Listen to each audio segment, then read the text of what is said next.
오늘은 하나님의 이야기 안에서 자녀 양육을 어떻게 할까 이 부분인데 좀 가치체계에 대해서 얘기를 좀 하려고 그래요. 네. 자, 우리 자녀를 하나님의 자녀로 기르는 데 있어서 우리가 눈여겨볼 게 이겁니다. 하나님의 이야기 속에서 기를 거냐? 아니면 하나님의 이야기에 대립되는 이야기 속에서 기를 거냐? 이런 고민들을 우리가 하면서 요즘 시대에는 아이를 길러야 될 것 같습니다.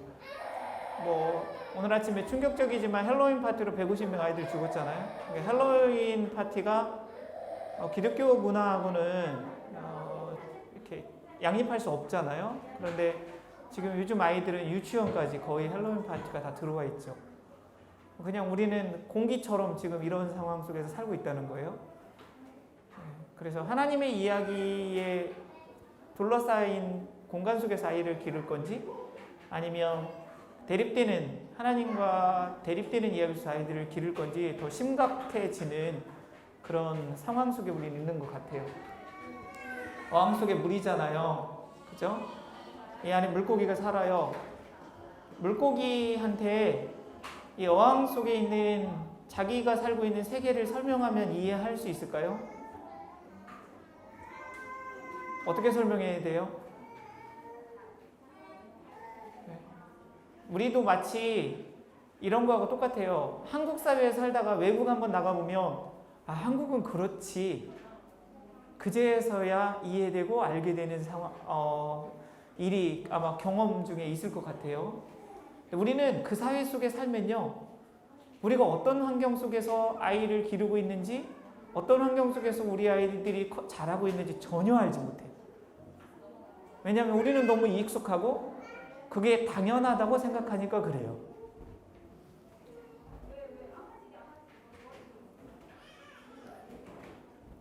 최근에 좀 화제가 된 책이에요. 이게 우리가 보지 못한 대한민국 영국 저널리스트인 라파엘이라는 사람이 쓴 책인데요. 이 사람이 한국을 좋아해서 미국에서 대학 졸업하고 한국에 와서 10년간 살면서 한국 사회가 어떠한지를 영국 저널리스트 입장에서 기록한 내용을 영어로 쓴 것을 몇 개를 뽑아서 아티클을 뽑아서 책으로 번역해서 낸 내용입니다. 첫 장의 챕터가 흥미로운데 한국 사회를 정말 정확하게 날카롭게 본 게 스펙 쌓기 사회다 라고 이야기를 했습니다. 어떤 스펙을 쌓고 있을까요? 한국은 직장에 다니면서도 새벽에 영어 학원을 다니는 스펙 쌓기 사회래요. 이 사람이 한국에 왔을 때 꿈에 대한 질문을 많이 받았다고 그래요. 꿈이 있냐고. 근데 자기는 영국에서 살면서 10, 20대에 꿈이 있느냐는 질문을 들어본 적이 없는 거예요. 그러니까 우리는 역으로 생각하죠.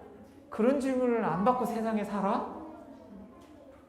우리 사회에는 우리는 어항 속, 우리 한국 사회라는 어항 속에서 살기 때문에 우리는 그걸 모르는 거예요.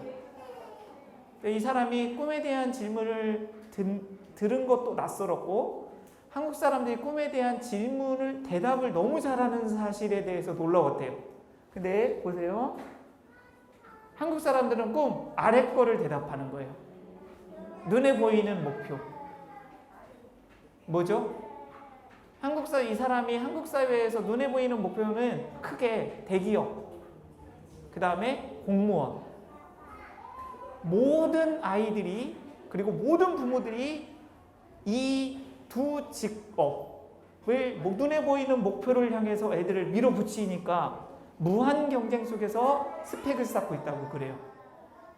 이 사람은 자기가 생각하는 꿈은 위의 거래요.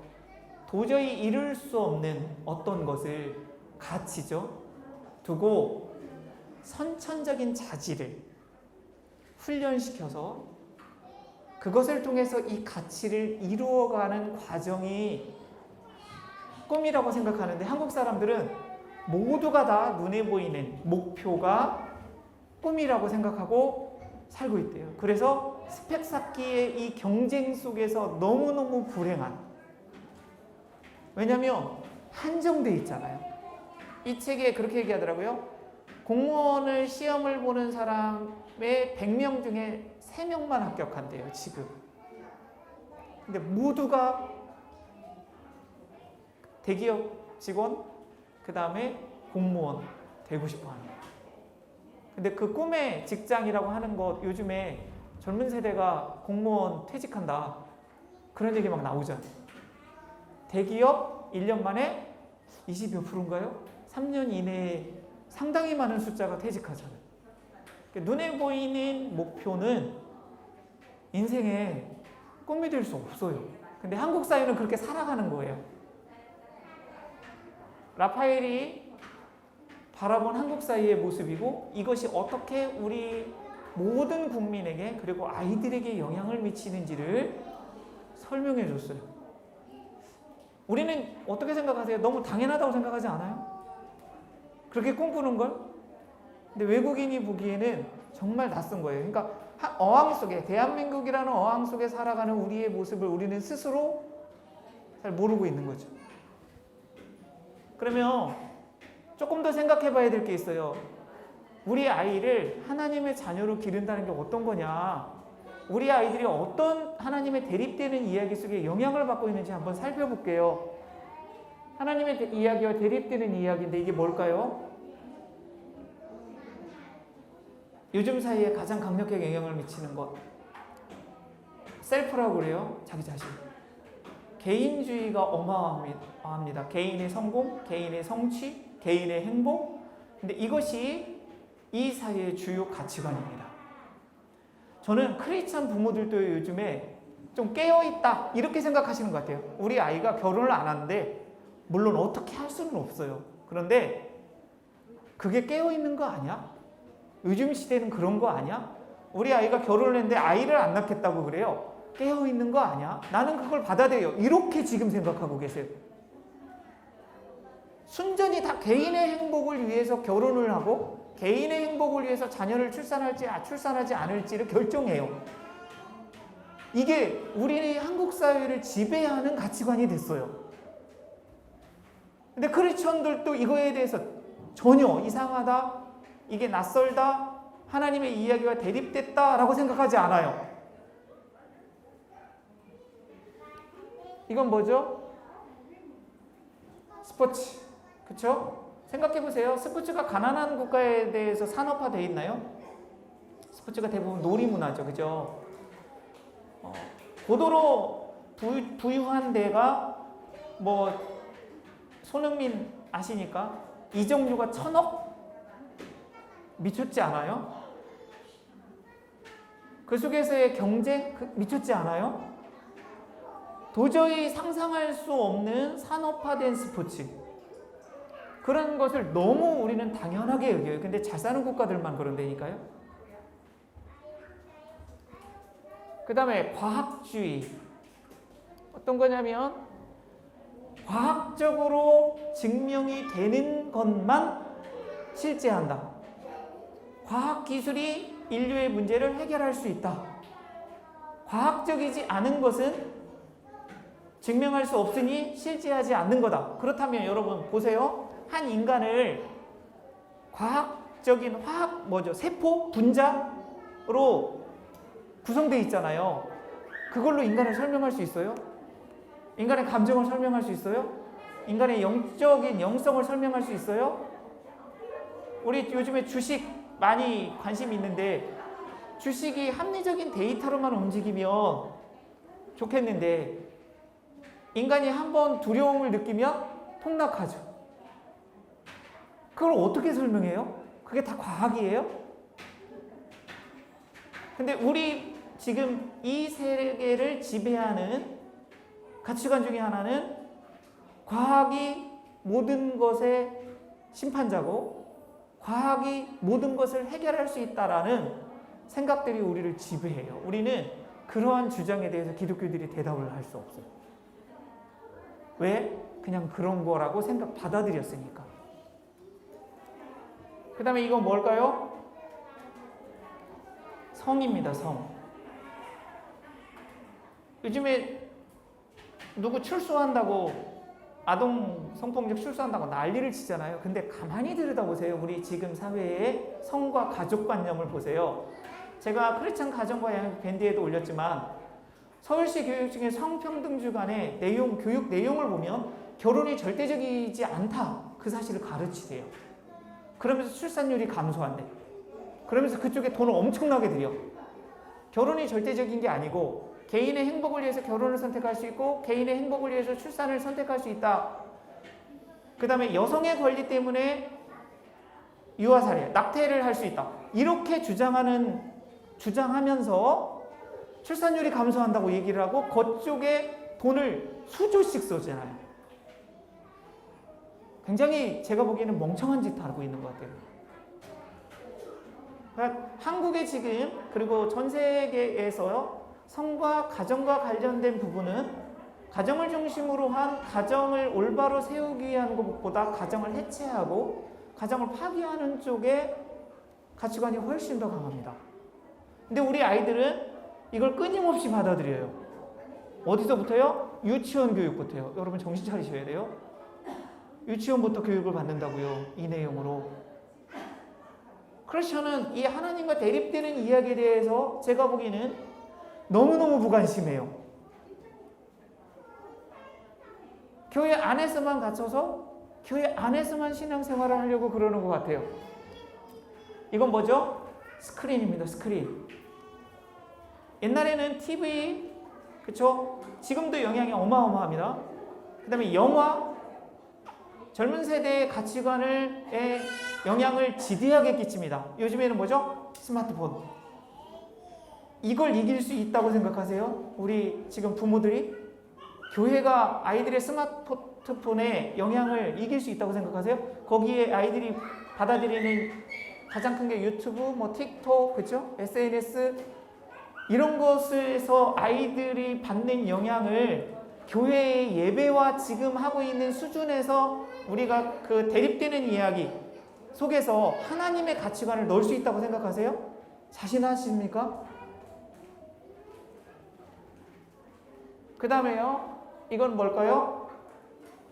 신발이잖아요. 소비문화예요. 소비문화.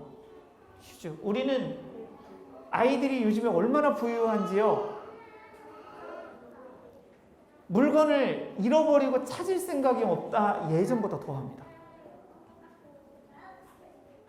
뭐가 없으면 그냥 애들이 없는 채로 그냥 왜요? 또 부모님이 사주니까. 우리는 그만큼 부유해요. 먹을 것도 예전에는 없어서 그랬지만 지금 우리는 뭐 하죠? 맛집 찾아다니면서 맛있는 것만 골라서 먹어요. 그렇죠? 옷이나 이런 게 없어서가 아니라 우리는 나에게 맞는 브랜드를 찾아서 나에게 맞는 것을 찾아서 지금 옷이 없다고 얘기하면서 옷을 사요. 맞나요? 우리의 모습이에요. 그러니까 우리 이거 보시면 이게 다 나쁜 건 아니에요. 그렇죠? 유익도 있어요. 그런데 이 속에 포함된 하나님과 대립되는 가치관이 우리 아이들을 지금 휩싸고 있다고요. 여러분이 자라던 시대보다 지금 요 아기들이 자라는 여러분의 자녀들이 자라는 시대에 이 아이들은 출생 전부터 이 영향을 받습니다. 더 강력하게요. 일상의 이것저것 온갖 것에 공기를 마치 흡입하듯이 우리는 그냥 생존하는 모든 순간에 영향을 받고 있어요. 우리가 이거에 대해서 얼마나 많이 생각하는지 여러분 돌아보셔야 돼요. 그러면 하나님의 이야기가 뭐냐? 다 알고 계시는 거예요. 창조, 타락, 구속, 회복, 재창조. 근데 여기에서 우리 크리스천들이 고민해야 될 게 뭐냐면 하나님께서 창조하셨고 창조의 목적을 가지고 계셨고 그 목적이 인간의 타락으로 어그러졌지만 깨어졌지만 하나님은 그 창조의 세계를 내버려 두지 않으셨다는 사실을 보수적인 기독교인들은 자꾸 등한시해요. 그러면서 예수님이 오신 목적을 나개인의 영혼의 구원, 나중에 죽어서 천국에 가는 것, 그것을 위한 예수님의 죽음과 부활로 여겨요. 그런데 예수님의 죽음과 부활은 하나님의 창조세계 전체를 다시 회복하기 위해서 오신 겁니다. 그러면 예수님을 따르는 제자는 뭐라는 사람이냐?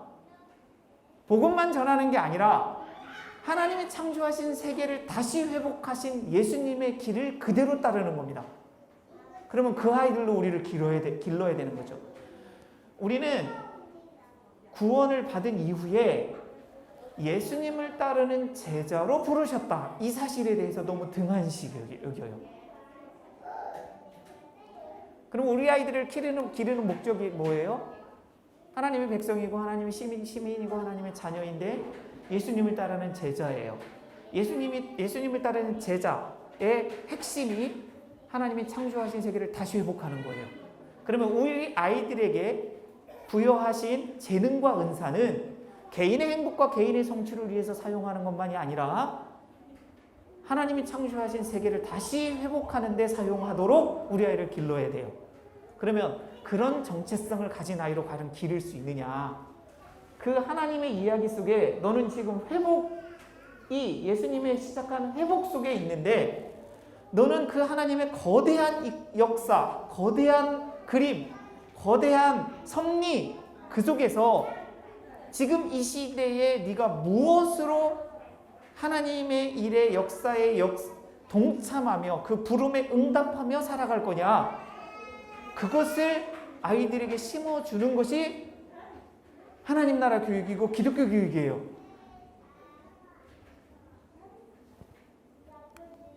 여러분도 마찬가지고요. 저희가 좋아하는 책 제목 늘 여러 번 말씀드렸지만 존 스튜어트의 산상수훈 해설인데 기독교인 대항문화라는 원제목입니다. 그러니까 하나님의 대립되는 이야기 속에서 하나님의 이야기로 문화를 만들어가는 삶이 우리가 살아가야 될 모습이거든요. 그러면 보세요. 제가 여러 번 영화부에 와서 질문을 던졌지만 여러분의 가정이 일반 사회의 가정과 다른 가정 문화를 만들고 있냐는 거예요. 여러분의 가정이 일반 사회와 다른 가정의 문화를 지금 우리는 이렇다라고 보여줄 만하세요? 일반 사람들이 여러분의 가정 왔을 때 우리 가정은 하나님 나라의 가정의 문화를 갖고 있습니다라고 느껴지게 그렇게 만들고 계세요? 여러분이 살아가고 있는 모든 세계가 하나님의 이 말씀에 따른 문화가 형성되도록 하는 것, 그게 기독교인 대학 문화를 만드는 거예요.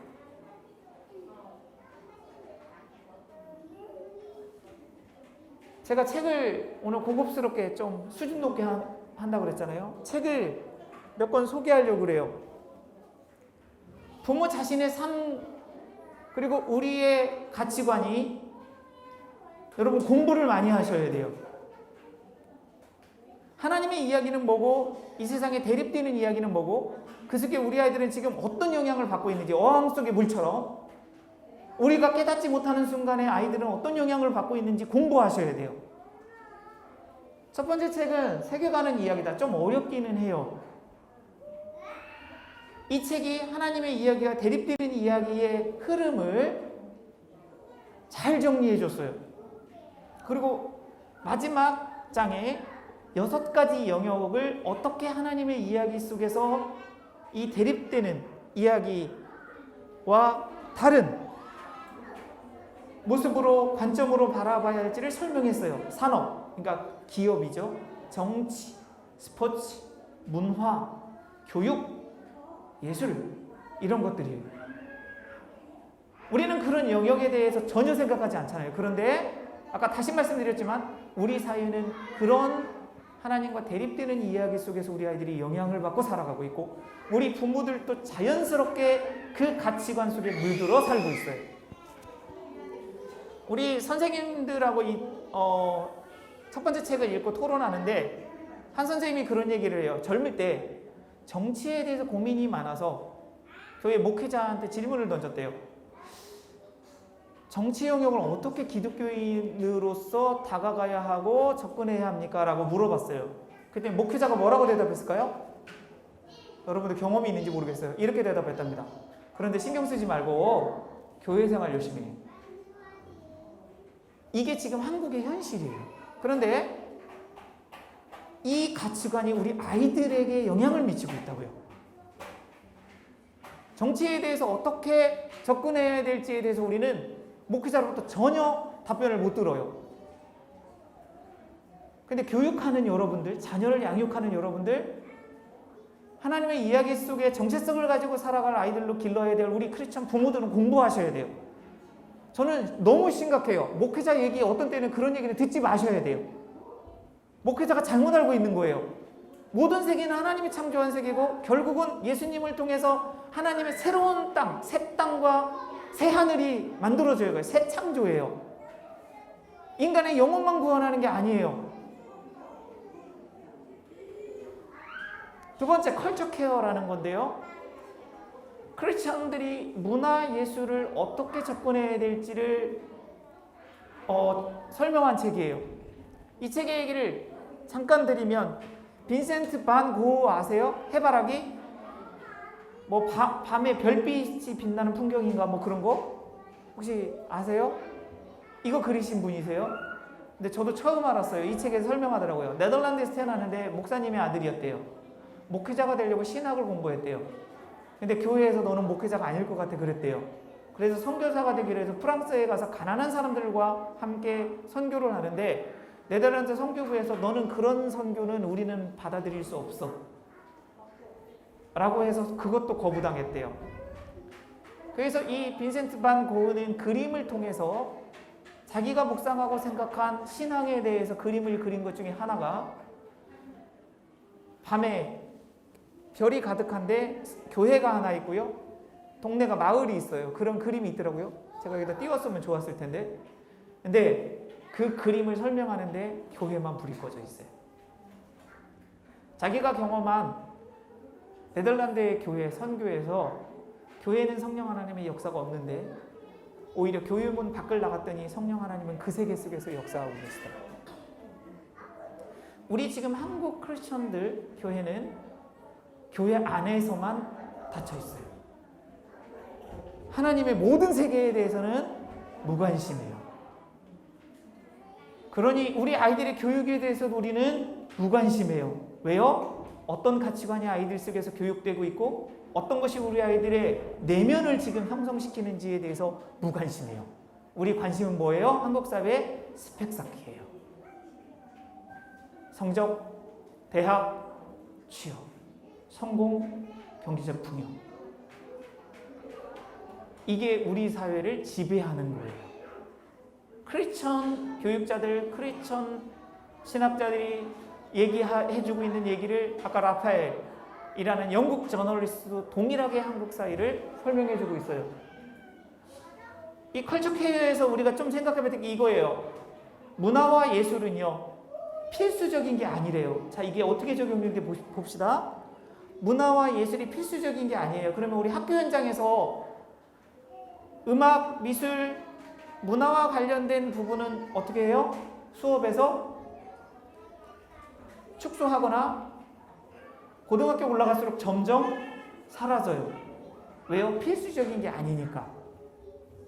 뭐가 필수적인 거예요? 우리의 관점으로 시험 성적에 관련된 것만 필수적인 거예요. 그런데 생각해 봅시다.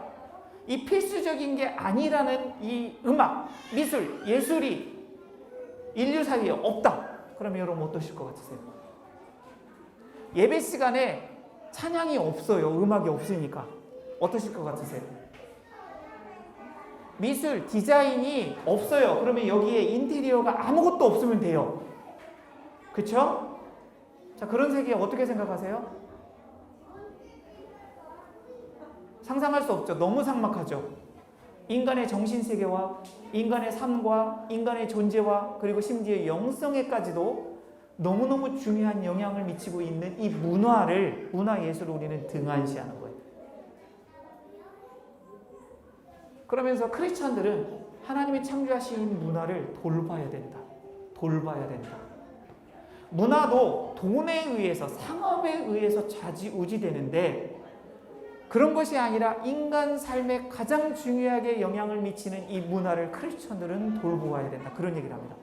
자, 여러분들 이렇게 제가 지금 설명하고 있는 시각대로 우리의 시각을, 가치관을 바꾸지 않으면 교육도 바뀌지 않습니다.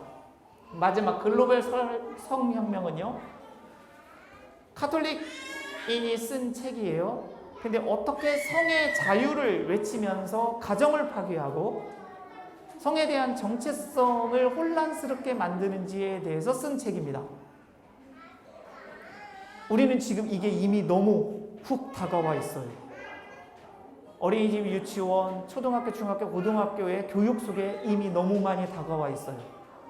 일반 사회 속에 너무 많이 다가와 있어요. 이걸 우리가 어떻게 바라볼 것인가에 대한 고민들을 하셔야 돼요. 공부하셔야 돼요. 그냥 놔두면 우리 아이들은 이 세계관, 가치관 속에 물들어 있어요. 교회는 다니는데요, 가치관은 그렇지 않아요. 이 설명을 들으면서 여러분 지금 부모로서 어떠한 가치관이 있는지도 살펴보셔야 돼요.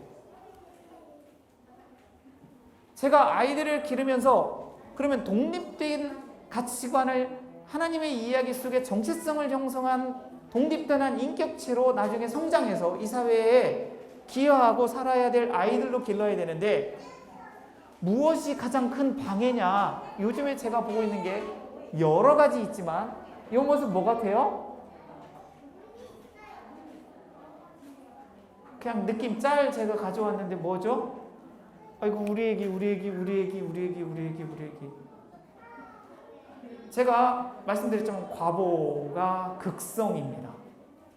아이가 한 명인 가정 확률이 훨씬 더 높습니다. 입에 우리 애밖에 없어요. 우리 애. 기독교인들은 하나님께서 하나님의 자녀이고 하나님께 위탁했다라고 얘기합니다. 이 사실 놓쳐서는 안 돼요. 우리 애가 아니에요.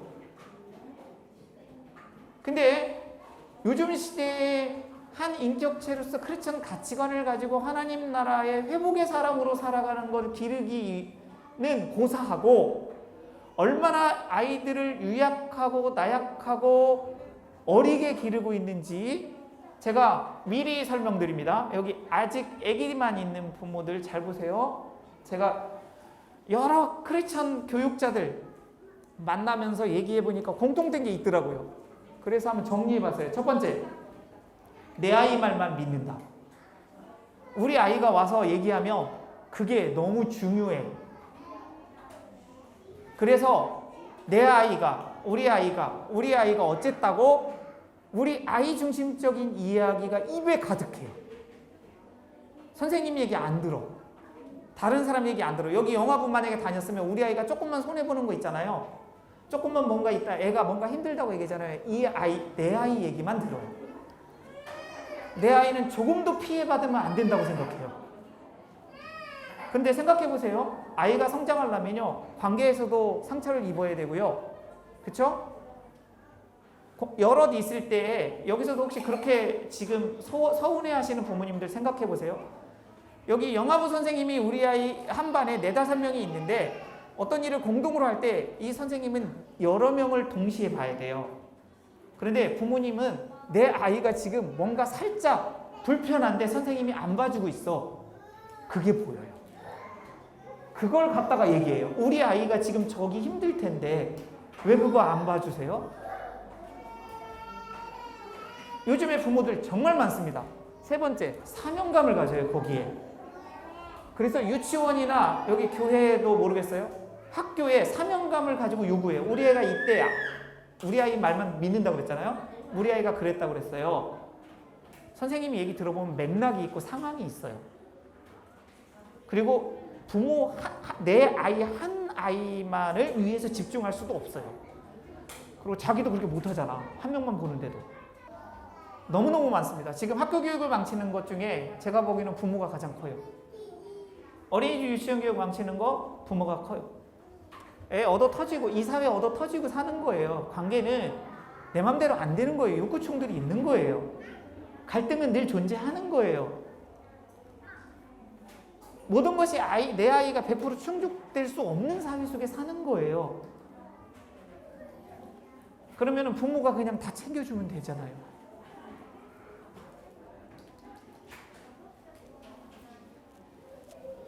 여러분, 아이들이 하나님의 자녀로 하나님 회복의 제자도로 살아가려고 한다면 어릴 때부터 이 태도부터 버리셔야 돼요. 결국 이게 무슨 이유인지 아세요? 부모가 못 견디는 거예요. 사실은 자기가 독립적인 인격이 안 되고 우리 아이가 힘든 것이 자기한테 너무 동일시돼서 분리도 안 되고 사실은 자기가 힘든 거예요. 애는 괜찮은 경우가 참 많아요. 애가 그렇게 심각한 정도로 얘기한 것도 아닌데 부모가 심각해져요. 이 상황이 너무너무 많아지고 너무너무 확산되는 것 같아요. 다시요. 우리는 우리의 어항 속에 살고 있어서 우리는 우리 세계를 몰라요. 그게 너무 당연하다고 생각해요.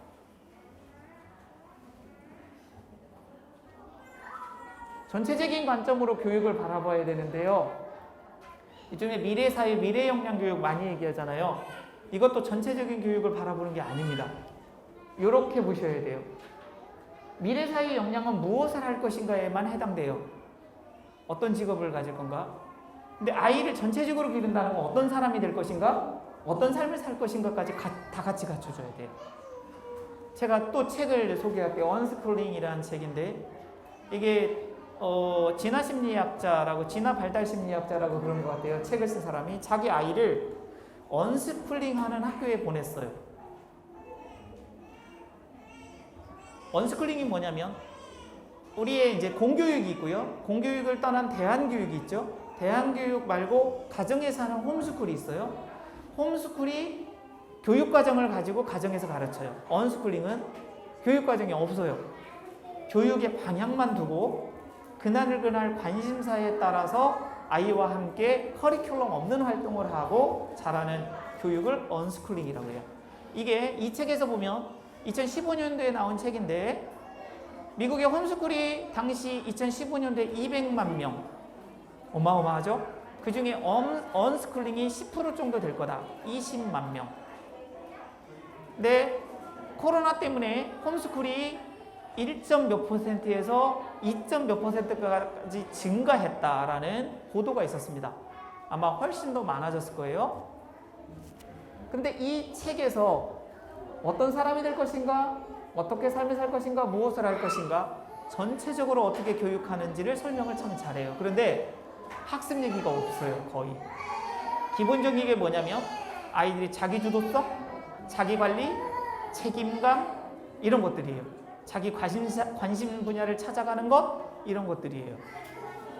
이 학교에 여기 이 저자가 자녀를 보낸 학교는 만 4살, 우리나라 6살부터 19살까지 130명인데 교사는 9에서 10명. 생각해보세요. 유치부터 고등까지 과정이 있는데 교사가 9명에서 10명이래요. 교과목 가르치겠어요? 안 가르쳐요. 복합 연령 속에서 놀이 중심적으로 애들이 거의 지내요. 놀이. 그냥 놀아요, 한마디로. 미쳤죠? 네. 한국 사회에서 지금 특히 크리스천들이 어항 속에 갇혀서 교육이 곧 학습이라고만 생각하는 거. 그 학습도 성적으로만 생각하는 관점이 바뀌지 않으면 제가 보기에 기독교 정체성을 가진 아이로 성장시키기는 참 어려울 것 같다라는 생각. 왜요? 인성이나 인격체가 안 되는데요. 가치관 형성이 안 되는데요. 그건 아까 대립되는 이야기 속에서 애들이 지금 다 영향을 받고 있는데요. 그래서 기술과 능력, 직업은 잘 갈 수 있는데 애들의 바탕은 대립되는 이야기의 영향 속에서 자라고 있는데 어떻게 하나님의 거대한 이야기에 헌신하며 그 속에서 정체성으로 응답하고 반응하며 살겠어요? 이거는 그냥 넘어갈게요. 이건 한번 읽어볼게요. 하나님 나라 교육에 있어서 만약 기독교 교육이 제가 읽으면 하나씩 한번 같이 읽어봅시다. 자, 만약 기독교 교육이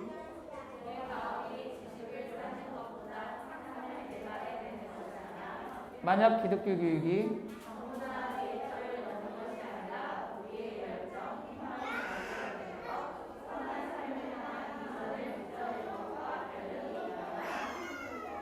만약 기독교 교육이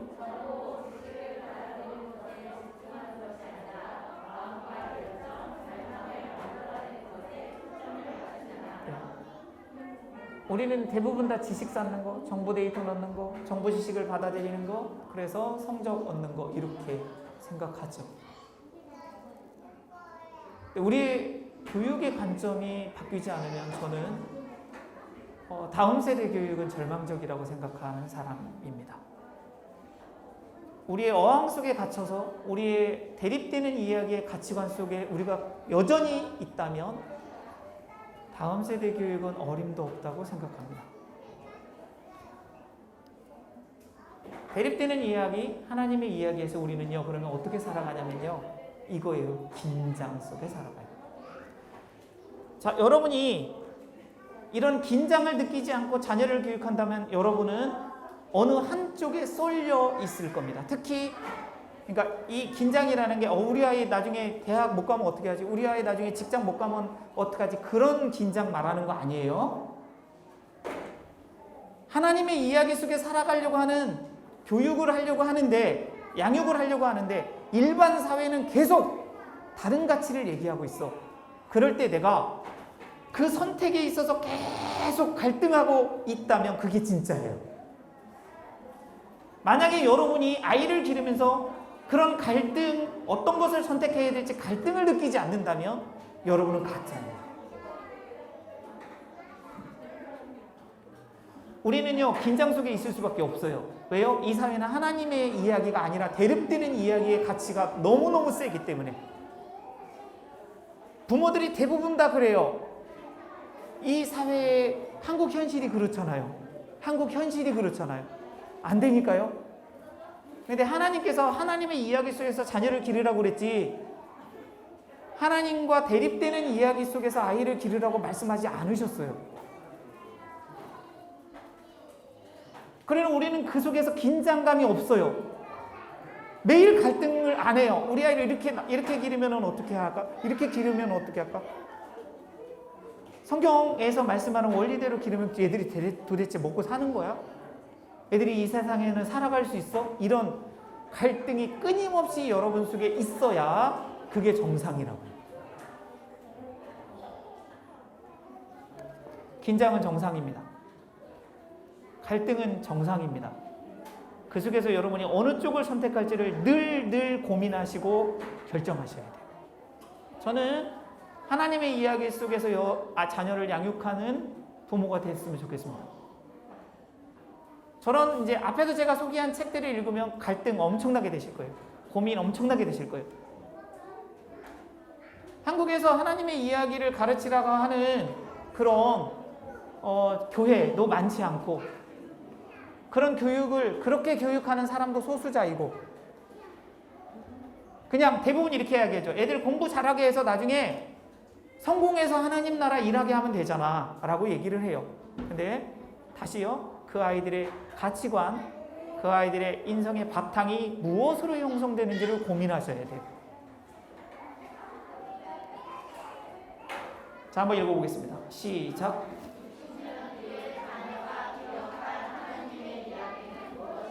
네, 지금 우리 애기들 1살, 2살, 3살, 4살인데 60년 뒤에 어떤 걸 기억하면서 살기를 바라시는지 그거 결정하셔요. 그러면 덜 흔들리실 거예요. 여러분의 자녀 인생에 60년 뒤에 어떤 거 기억하면서 살기를 원하세요? 아, 성공했다. 아, 돈 많이 벌었다. 아, 내가 뭔가 성취했다. 업적이 많다. 어떤 거세요?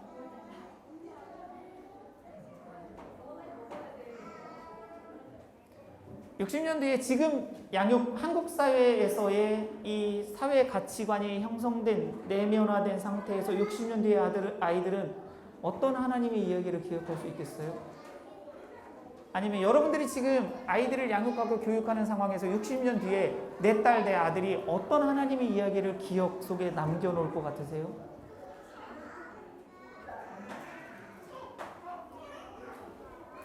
예, 오늘은 좀 심각한 얘기 했죠, 그죠? 영화부를 제가 수준 높게 여겨서 말씀드린다고 했습니다. 제가 고민하는 것들. 네. 마지막 정리 다시 한번 하겠습니다. 하나님의 이야기와 대립되는 이야기 속에 우리 아이들은 살아갑니다. 그 속에는 긴장이 늘 있을 겁니다. 부모로서 갈등이 있을 겁니다. 우리 아이들을 하나님의 이야기 속에서 기를 수 있는 그런 담대한 대담한 선택, 저는 그것이 오늘날 이 시대에 우리에게 필요한 것 같습니다. 제가 기도하겠습니다. 하나님, 그림에서 보았듯이 어항 속에 있는 우리 자신을 봅니다. 우리 사회가 그렇고 주변에 있는 모든 사람들이 아이를 그렇게 교육하고 양육하니 그건 당연한 것이다 라고 생각합니다. 그런데 그것이 하나님의 자녀인 우리에게 맡겨주신 우리 아들, 딸에게 어떠한 가치관, 어떠한 성품, 어떠한 삶의 방향을 내면에 갖게 할 것인지는 진지하게 돌아본 일이 적습니다. 오늘 이 시간을 통해서 60년 뒤에 우리 자녀들이 어떠한 하나님의 이야기를 기억하게 하고 싶은지 생각하게 하시고, 하나님 나라 이야기와 대립되는 이야기 속에서 늘 갈등하며 어떤 걸 선택해야 될지 고민하는 우리 부모의 이 연약함 속에 성령 하나님이 도우셔서 하나님의 이야기를 선택하고 하나님의 이야기를 삶으로 살아내고 하나님의 이야기를 아이들에게 들려주고 하나님의 이야기를 기억하기를 소망하는 그런 양육, 그런 교육을 선택할 수 있는 힘을 우리에게 주시기를 원합니다. 어렵습니다. 남이 가지 않은 좁은 길일 겁니다. 힘들 것입니다. 고통스러울 것입니다. 때로는 안쓰러울 만큼 지칠 수도 있습니다. 그러나 공동체가 함께 있으면 함께 걸어갈 수 있습니다. 우리 영화부의 모든 부모들이 그리고 선생님들이 하나님의 이야기 속에서 우리 아이들을 길어낼 공동체로, 협력자로 함께 걸어갈 수 있게 하여 주옵소서. 예수님의 이름으로 기도합니다. 아멘. 네, 고맙습니다.